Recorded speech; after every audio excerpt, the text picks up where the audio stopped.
The third water glass refill arrives with another sympathetic glance from Paolo, the maitre d' at Ristorante Milano. His silver hair catches the glow of the crystal chandeliers as he leans forward, voice low and gentle.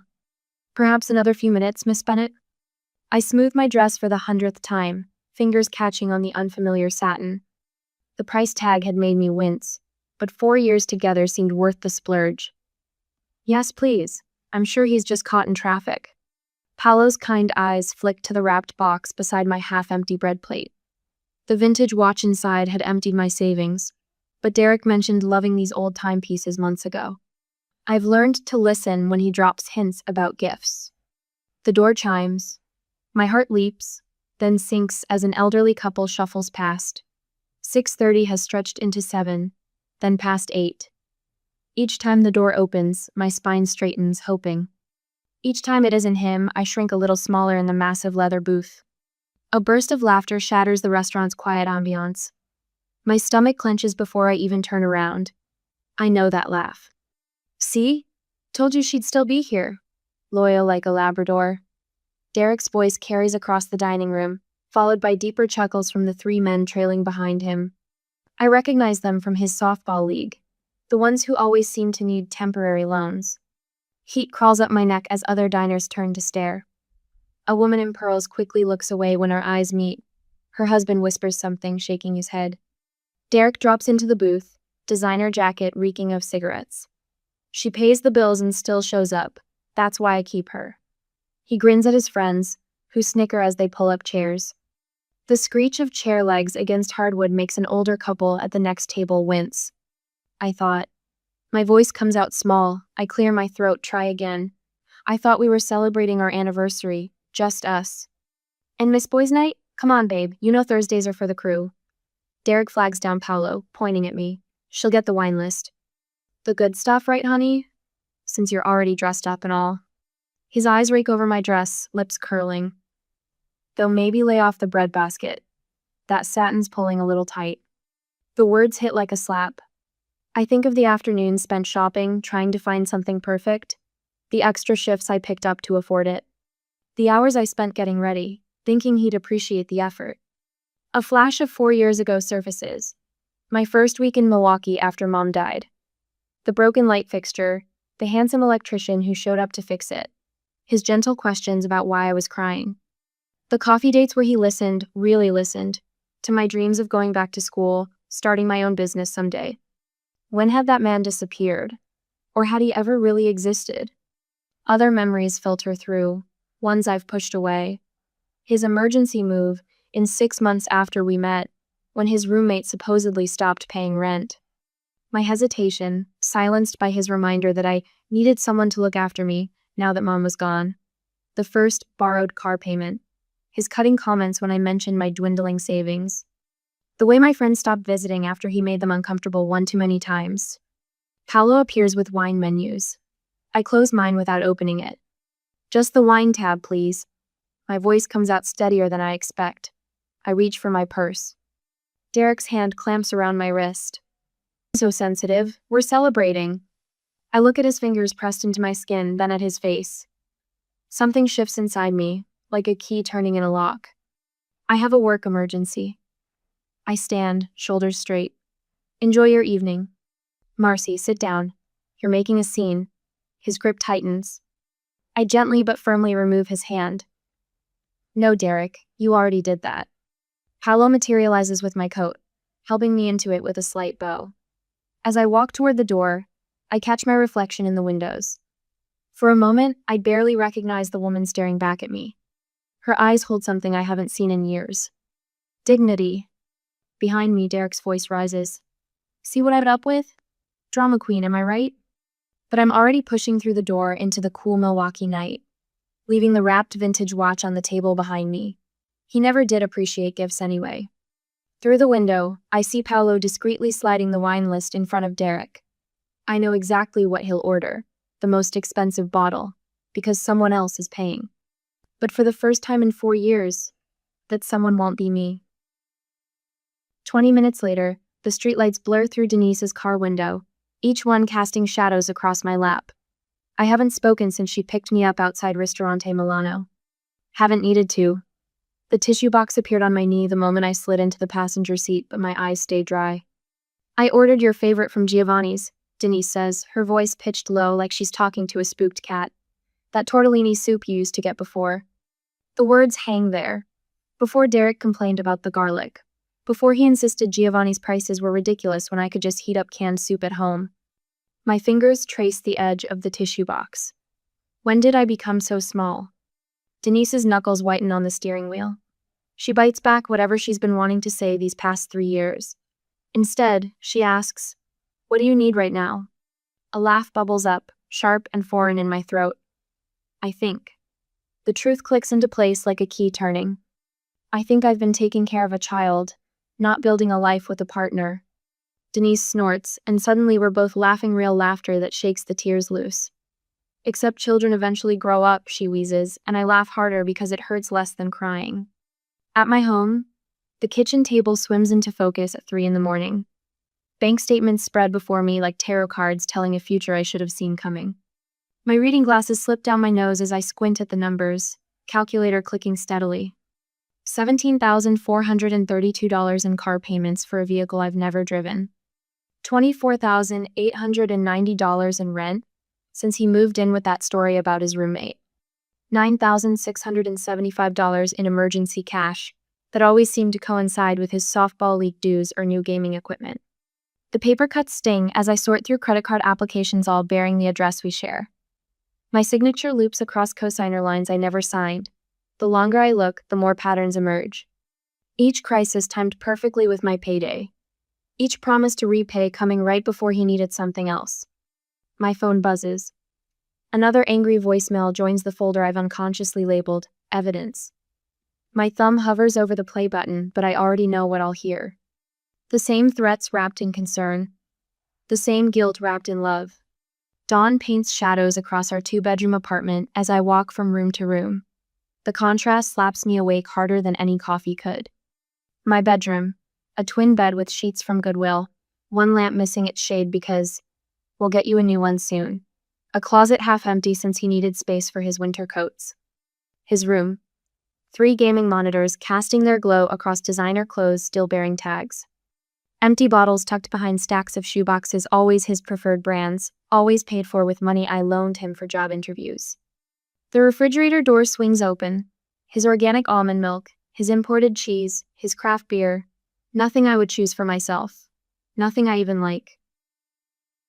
My laptop whirs to life, and my hands shake as I type in his passwords.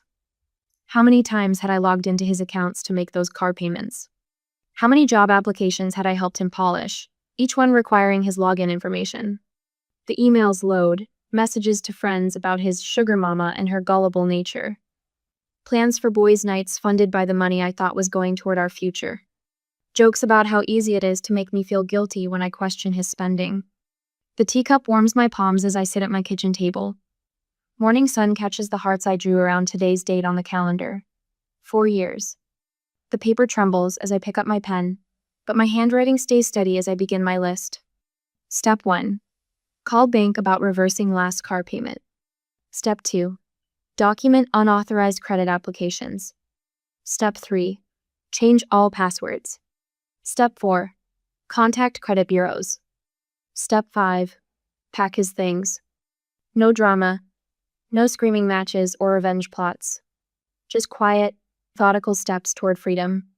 My voice barely whispers the words, but they fill the kitchen with their weight.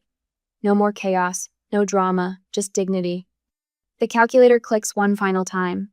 The total of everything I've given him could have been a down payment on a house. Could have funded the small business I dreamed about over those first coffee dates. Could have been anything except what it became, the price tag for learning what I'm worth. But as I fold the bank statements into clean, sharp creases, a different total comes clear. The cost of staying would be higher than anything he's already taken. That number doesn't fit on my calculator's display. It can't be measured in dollars or cents. The sun climbs higher, warming the kitchen tile beneath my bare feet. I haven't slept at all, but for the first time in 4 years, I don't check my phone to see if he needs anything. Don't calculate how long until my next paycheck might cover his latest emergency. Don't make myself smaller to fit the space he's left me. Instead, I pour another cup of tea and start making calls. The bank, the credit card companies, the apartment manager. Each conversation adds another brick to the wall I'm building between the woman I was last night and the one I'm becoming in the morning light. My voice grows stronger with each call. My spine straightens just a little more. And somewhere between my third cup of tea and the first email to a lawyer, I realize I'm not scared anymore. Not of his anger. Not of being alone. The only fear left is the thought of spending one more day living someone else's life. My phone buzzes for the 12th time in an hour this morning. Derek's name flashes across the screen with another text. Where are you? I set the phone face down on the dining room table and return to the spreadsheet where every transaction from the past 4 years glows in neat rows. Beside me, Denise clicks through online banking statements, highlighting numbers in yellow. Another one? She asks without looking up. Just marking his territory. I check off another box on my list. Like a dog who can't figure out why his favorite fire hydrant isn't responding. The next message comes faster. Answer me. Denise's fingers pause over her keyboard. Want me to block him? Not yet. I sort another stack of receipts into chronological order. Let him build the evidence file for us. The light slants through my apartment windows, catching dust motes that dance around scattered papers and empty coffee mugs. On the wall, my grandmother's old clock ticks steadily, marking time in the same reliable rhythm it has since 1962. Its constancy anchors me as I document every car payment, every rent check, every emergency loan. $17,000 in car payments. Denise whistles low. For a car that's only in his name. $24,000 in rent. I tap my calculator. Plus utilities. And the cash loans? $9,675. The number burns in my throat. That I can prove with bank records. My phone lights up again. This time it's a call. I let it ring through to voicemail as I dial the auto loan company instead. The hold music plays softly while I arrange my documentation. Thank you for calling Midwest Auto Finance. This is Sandra. Hello, Sandra. My voice comes out steady, professional. I'm calling about account number 47,829B. I've been making payments on this vehicle for 3 years, but I'm not listed on the loan. Papers shuffle on Sandra's end. I see the payment history. Are you Marcy Bennett? Yes. I have records of every payment from my account, but I never signed any loan documents. Oh, honey. Sandra's tone shifts from professional to personal. I've seen this before. Give me a few minutes here. While Sandra reviews the account, I open my laptop and begin changing passwords. Netflix, Hulu, Amazon Prime. Services I've paid for since Derek moved in. His gaming accounts, linked to my credit card. Email accounts I helped him set up for job applications. With each change, another piece of my life returns to my control. Miss Bennett? Sandra returns. That last payment you made Thursday hasn't posted yet. I can stop it from processing if you'd like. A familiar flutter of anxiety rises in my chest. The same feeling that always came before I told Derek no. I push it aside. Yes, please stop the payment. Denise squeezes my hand as I end the call. Next? His cloud storage. I type in the password I created when he needed help backing up photos. Let's see what else he's been keeping there. Files populate the screen. My bank statements, scanned copies of my driver's license, social security card. Documents I never gave him permission to store. I download everything to a secure folder, then systematically delete his access. The afternoon melts into evening. Derek's messages grow increasingly desperate as each account locks him out. Between digital cleanups, Denise helps me bag his belongings. Designer clothes bought with my credit card, gaming equipment financed through my Best Buy account. The vintage watch I left on the restaurant table last night. He must have grabbed it before storming out. Donation center or dump? Denise hefts another garbage bag. Donation center. I fold one of his expensive shirts. Someone might need these things. In his closet, I find items I thought were lost. My mother's silver picture frame, the leather portfolio from my first job, birthday gifts from friends that mysteriously disappeared after he claimed they were tacky. My phone lights up with a final message. You can't do this to me. But I already have. On Monday, I'll visit HR to remove him as my emergency contact. I'll speak with building security about preventing his access. I'll start rebuilding the boundaries he spent years dismantling. The sun sets as we load the last bag into Denise's car. Through my apartment windows, I see lights flickering on across the city. Other lives, other stories, other moments of quiet revolution. I think of the spreadsheets waiting on my dining room table. The careful documentation of 4 years spent carrying someone who confused sacrifice for weakness. The evidence gathered by a heart that knew, even when my mind wasn't ready to admit it. My phone stays silent now. In the growing dark, I water the small potted herbs on my windowsill. Plants I started growing last week in soil that's mine alone. Their leaves stretch toward the glass, reaching for light and space to grow. Ready? Denise jingles her car keys. I look around my apartment. The gaps where his things stood now feel less like empty spaces and more like room to breathe. Yeah, I'm ready. The donation center closes in 30 minutes. Just enough time to drop off the physical remnants of a life I'm finally ready to leave behind. Just enough time to begin again. The first block number appears at 6:43 a.m. on Tuesday. Marcy watches her phone vibrate across her kitchen counter. Derek's name nowhere to be found on the screen. She sips her coffee, remembering his habit of borrowing friends' phones when he wants to avoid bill collectors. 10 more calls follow before noon. She savors the silence between each one, counting the minutes until the next desperate attempt. At 12:17, the text messages start. Unknown. They're saying my card declined at Murphy's. Unknown. The landlord called about rent. Unknown. What did you do? Marcy sets her phone face down and returns to updating her spreadsheet. The numbers tell their own story now. 4 years of calculated exploitation revealed in clean, efficient rows. Her finger traces across the screen, lingering on the final total. $51,997. The apartment manager catches her eye as she walks through the lobby that evening. Just wanted to say, those noise complaints about the late-night gaming? Should have told you sooner. Man had a mouth on him when I asked him to keep it down. Thank you, Mike. Marcy pauses at the elevator. Did he ever yell at Mrs. Peterson upstairs? Regular occurrence. Called her an old bat when she complained about his music at 3 a.m. Mike adjusts his nameplate. Security footage caught most of it. Added it to the file we're keeping, just in case. The elevator doors open to reveal Derek standing in front of her apartment, fist raised to pound on the door again.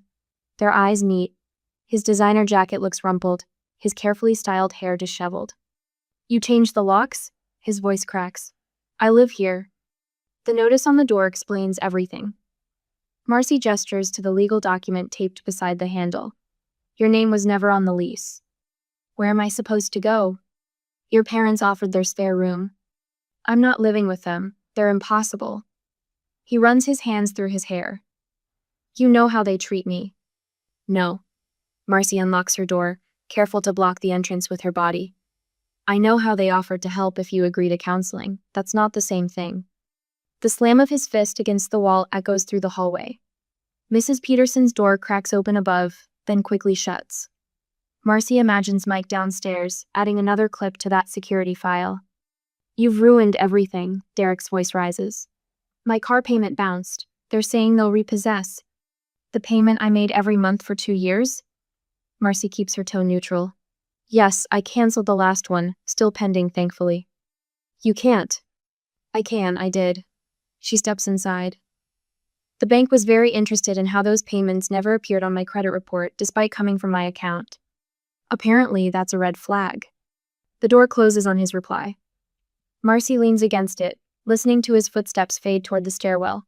Her hands shake as she makes tea, muscle memory reaching for the expensive brand he insisted on. Instead, she chooses the simple peppermint tea her mother always made when she was upset. The next morning, her inbox holds an email from Derek's supervisor. The subject line reads, voice messages and performance documentation. She opens it during her lunch break. Between bites of the sandwich she can now afford to buy fresh instead of watching her groceries disappear into Derek's late-night snacking. Miss Bennett, thank you for bringing these concerning behaviors to our attention. Mr. Thompson's comments about our clients and company policies warrant immediate review. Her phone buzzes. A text from Derek's mother. I had no idea he spoke to you that way. Those recordings broke my heart. We've enabled him for too long. Thank you for having the courage we didn't. Marcy closes her office door and opens a new spreadsheet. The monthly car payment she no longer needs to make minus $352 goes into the first cell. A beginning, not an ending. The local coffee shop she stopped visiting after Derek complained about the prices welcomes her back with unexpected warmth. The barista Sarah slides her Americano across the counter with a gentle smile. "We've wanted to tell you for months," Sarah says, refusing Marcy's debit card. "The way he treated our staff when you weren't around? This one's on us. Welcome back." Marcy learns about the other businesses gradually. The bar where he grabbed a server's wrist. The gym that canceled his membership after complaints about his behavior in the locker room. The restaurant that kept his photo behind the counter. "Just so we know who not to serve," the hostess explains with a wink. Her first meeting with the financial advisor feels like confession. The woman listens without judgment, nodding as Marcy outlines the missing savings, the diverted payments, the loans she never agreed to co-sign. "You'd be surprised how common this is," the advisor says, spreading paperwork across her desk. "But you caught it relatively early. Look, you still qualify for a small home loan. Your credit score will recover. You're not starting over. You're starting smarter." The final email arrives on a Sunday morning.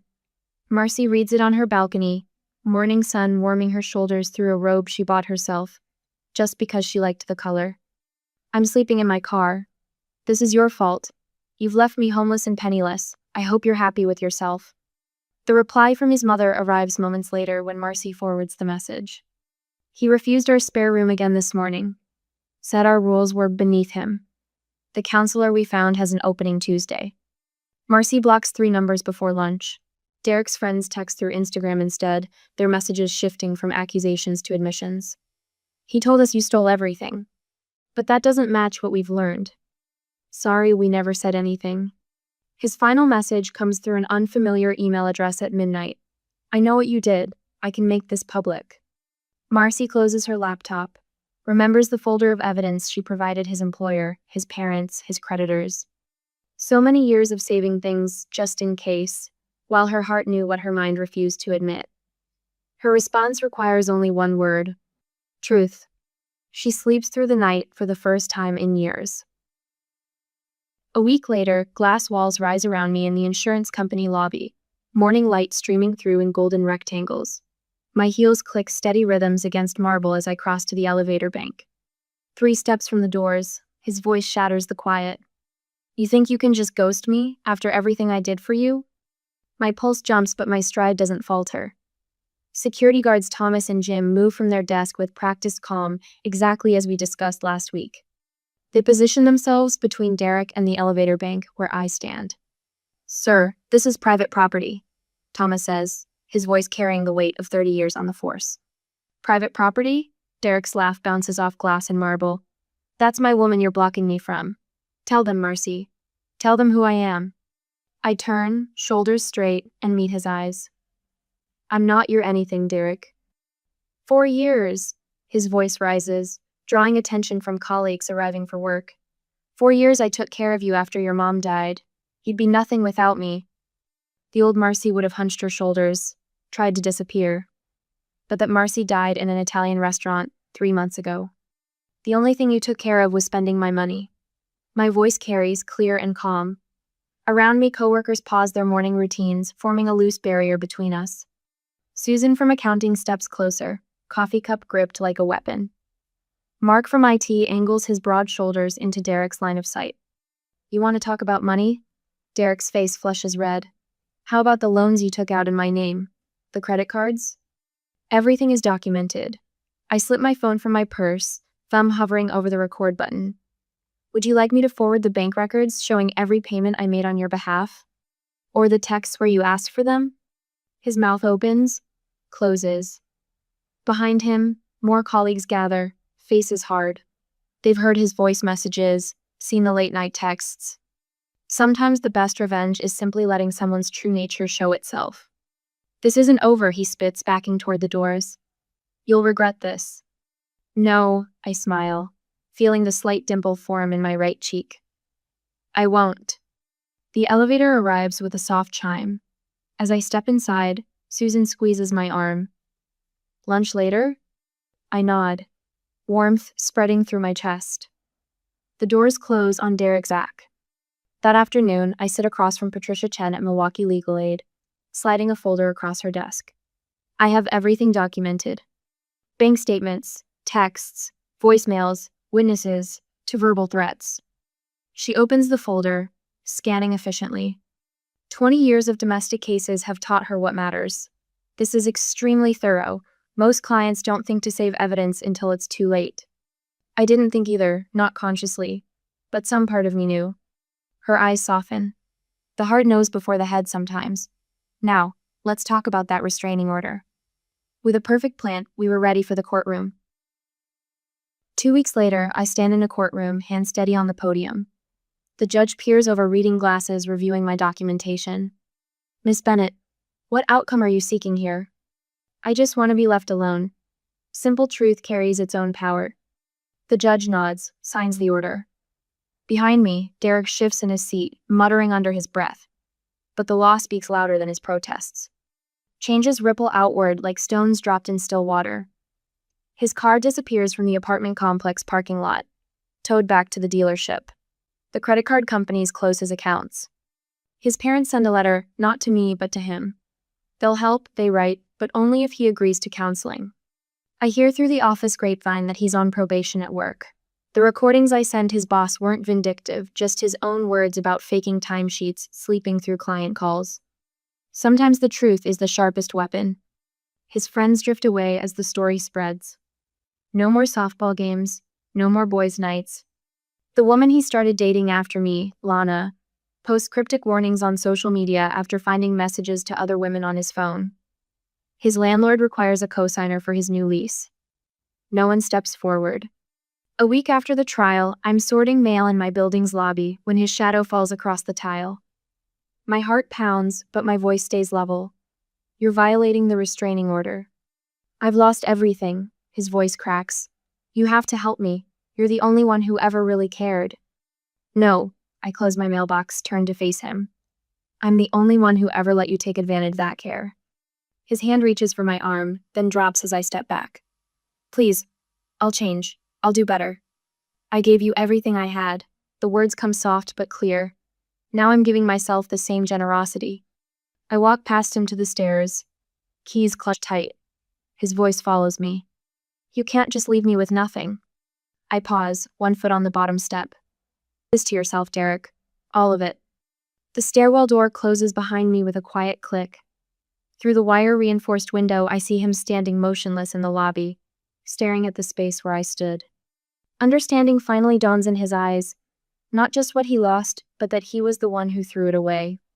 I climb the stairs to my apartment, each step lighter than the last. Sometimes dignity isn't about grand gestures or dramatic scenes. Sometimes it's just about walking away and meaning it. Behind my locked door, I curl up on the couch with a cup of tea. My phone buzzes, probably Sue checking in. The restraining order paperwork sits on my coffee table, official seal catching the afternoon light. Outside my window, a cardinal lands on the fire escape, bright red against gray metal. I take a sip of tea, letting warmth spread through my chest. The bird cocks its head, studying its reflection in my window. After a moment, it spreads its wings and soars away, leaving only empty air where it perched. I raise my mug in a silent toast. Here's to empty spaces and the freedom they bring. Here's to walking away. Here's to giving yourself the love you wasted on someone who never deserved it. Here's to dignity. 6 months later, sunlight streams through bare windows, painting golden squares across my hardwood floors. No heavy drapes block the morning light anymore. Digby stretches on his windowsill perch, whiskers twitching as he tracks a sparrow outside. My rescue cat earned his full name, Dignity, the day he hissed at Derek's final attempt to push past my new apartment door. We're a good match, both learning to protect our space. The bank statement on my desk shows another month of steady growth. Not dramatic numbers, but honest ones. Every dollar belongs to me. No mysterious withdrawals, no urgent demands for temporary loans. Just the quiet accumulation of choices that put my needs first.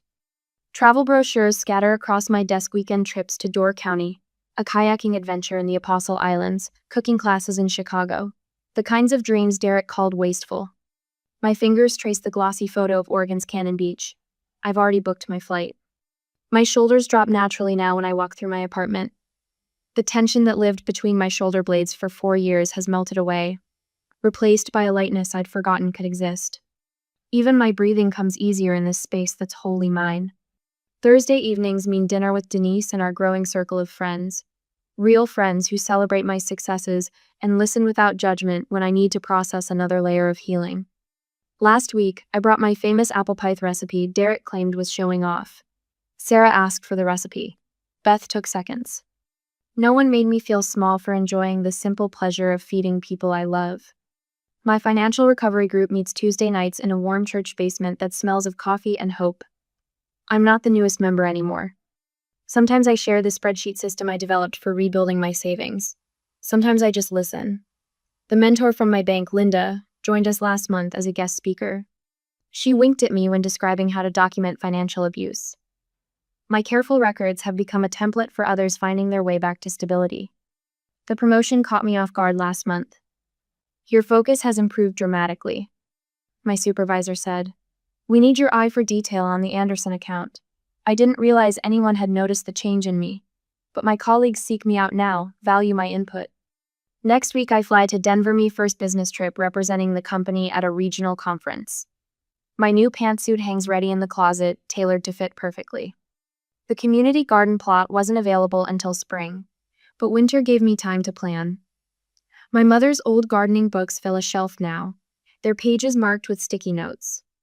The tomato seedlings on my windowsill lean toward the sun, green promises of the harvest to come. Derek called gardening a waste of time. Now my soil-stained hands plant hope in neat rows. My morning reflection shows a woman I'm learning to recognize. The mirror no longer holds accusations about weight or age or worth. Just me, choosing my own path. The silver threads in my brown hair catch the light wisdom earned, not flaws to hide. Last night I took myself to dinner at Chez Antoine. Not the restaurant where Derek humiliated me. I don't need that kind of symmetry to prove my growth. I chose this place because I wanted to try their coq au vin. The maitre seated me at a lovely corner table. I ordered exactly what I wanted, including the creme brulee for dessert. You have a beautiful smile, called a man from the next table. You should share it more often. I met his eyes calmly. Thank you, but I'm enjoying my private dinner. No apology in my voice, no rush to soothe his ego. The waiter appeared instantly. Is this gentleman bothering you, miss? No, I said. He was just leaving. The man's face flushed as he turned away. The waiter nodded respectfully and refreshed my water. I savored every bite of my dessert. This morning's mail brought a letter from the First-Time Homebuyer Assistance Program. My interview for the senior coordinator position is next Wednesday. A dating app notification blinks on my phone. I downloaded it last week, but haven't created a profile. Not yet. The time will come when I'm ready to share my life again. But for now, this space is mine to fill. Digby purrs against my leg as I sort through old papers. My fingers brush a crumpled list titled What I Deserve, written in tear-stained ink the night Derek left. I smooth it flat, then tear it into tiny pieces. On fresh paper, I write in steady strokes, what I want. We built this ourselves, I tell Digby as he settles in my lap. He blinks slowly in agreement, both of us content in the quiet dignity of our shared home. Outside my bright windows, Milwaukee spreads under a spring sky full of possibility. I am not waiting for anyone to complete this life. I am already whole.